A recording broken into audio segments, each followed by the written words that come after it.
Hello Capricorn, Sun, Moon, Rising, and Venus signs. Kamusta kayo? Sana po'y nasa mabuti kayong kalagayan. Welcome back po sa Star Tarot. At kung bago kayo dito, welcome din po kayo. Please subscribe, like, share my videos, and leave me a comment kung nakaresonate kayo. Thank you. So, first card ni Capricorn, we have Magic Guardian. Ayan, unlock the magic within. So, maaari sa ngayon, may opportunity na dadating sa inyo, Capricorn, wherein dito mo rin mailalabas yung passion mo. Finally, mailalabas mo na din kung ano yung mailalabas mo na din kung ano yung galing mo, yung mga talents mo, skills mo, yung spiritual gifts mo. So, we also have let go of the need to be right. Okay? Kasi siguro, no, ang iba sa inyo, maaaring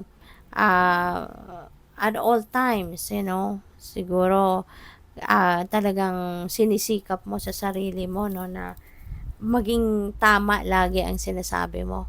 Yung ganon. But sometimes, hindi rin naman natin kailangang istriktuhan ang sarili natin na, 'di ba, na dapat lagi lang tayo ang tama. Kasi we're just humans. 'Di ba? We're just humans. Allow yourself also, no, na magkamali. Kasi hindi naman tayo perfect. No one is perfect. Okay? Sometimes, sa mga pagkakamali, or most of the time, sa mga pagkakamali, doon din tayo natututo. Doon din natin na realize ang ilang mga bagay na hindi natin naiisip kapag maganda ang mga nangyayari sa buhay natin. 'Di ba? So, what else? We have Heart Guardian, love and let yourself be loved. Okay, so baka ngayon magbubukas na ang puso mo, ang sarili mo at ang puso mo para sa pagmamahal.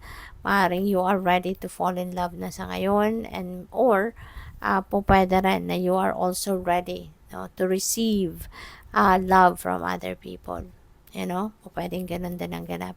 Kasi ang napipick up ko dito, baka ang iba sa inyo nanggaling kayo sa separation, nanggaling kayo sa failed relationship, no? And for the longest time, siguro, wala kayong love life. Parang closed off ang puso ninyo sa pag-ibig. Pero ngayon, maybe you are welcoming, other people na handa ng, or gusto na din mahalin ka. No? At pati ikaw, maybe you are also ready to receive love, diba? And you are ready to love someone, no? So, tignan natin kung ano pa ang mga mensahe para sa'yo. We have angel number 1234. Good luck. Ayan. So, siswertehin ka sa ngayon. Good luck is on your side. Kaya, magsikap, magtiyaga, kung ano man yung mga bagay na ginagawa mo sa ngayon or balak mong gawin. Go for it. Seize every opportunity there is habang ang swerte ay nandito sa paligid mo. Habang ang swerte ay nandito sa sa horizon mo. Okay? So, we also have angel number 9999. Ayan. Sabi dito, take stock of your accomplishments and how you arrived them. So, ibig sabihin nito na meron kayong mga ma-accomplish sa ngayon. May mga bagay na ginagawa kayo na may isa sa katuparan mo na. Mga heart's desires mo, mga plano mo, mga ideas mo, they are coming to fruition na sa ngayon. And, pwedeng din ito, no? This is the time also that you will be thinking and realizing kung papaano kayo nakarating sa tagumpay. How did you get there? 'Di ba? Papaano ninyo narating ito? Papaano kayo paano ninyo nakuha, kumbaga, ang tagumpay na ito, So, what else? We have angel number 0110. Go after what you want. Okay? Sabi dito, habulin mo. Seize every opportunity na meron dyan, no, para marating mo kung ano yung gusto mo. Para makuha mo kung ano yung goal mo, kung ano yung wants mo. 'Di ba? Sabi din dito, you're blessed with talents and skills that make it easy for you to stand out from the crowd.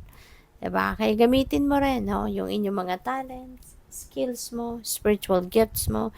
Use them para na mag-stand out ka. Use them para makilala ka, kumbaga. because that's what your path to success. Okay? Ito yung magiging daan mo para ikaw ay totally umakyat na sa tugatog ng tagumpay. Your dreams also will soon come true. There is a promise ang universe dito na sa mga pagsisikap mo, sa mga pagtsatsaga mo at lahat, 'di ba? Diyan mo din sa pamamaraang ganyan, makakamit mo yung inyong tagumpay. Kasi kapag nagsisipag ka talaga, when you are taking action towards realization of your dreams or your goals, tutulungan ka ng universe. Kasi nga, di ba may kasabihan na God helps those who help themselves. Kaya pag nakikita ng universe, ng divine na ikaw ay nagsisikap, ikaw ay nagtitake action, rest assured na tutulungan ka nito, na marating mo yung dulo, marating mo yung tagumpay mo. Okay? Kaya ayan, your dreams will soon come true. Yan ang promise din sa iyo. So just continue to persevere. Continue to work hard. And the divine will continue to support you in any way, shape, or form. So we also have angel number 0330. Pursue your goals and get what you want. Ayan. So parang parehas ang sinasabi nila, 'di ba? Go after what you want. Ito, pursue your goals and get what you want. It will provide wonderful benefits for you and the people you hold dear. Ayan. So kung ano man ito, na kung ano man ang gusto mo, whatever it is that you really want to achieve in your life, hindi lang daw ikaw ang makikinabang dito, but the people around you. Kaya ini-encourage ka, na sige, ipagpatuloy mo. Work on kung ano man ang mga goals mo, ano man yung mga heart's desires mo, work on it, pagsikapan mo, pagtyagaan mo. Kasi hindi lang ikaw ang giginhawa rito. Hindi lang ikaw ang makikinabang dito, but the people around you that you love. Okay? So, good luck. Thank you for watching. Love and light. Namaste.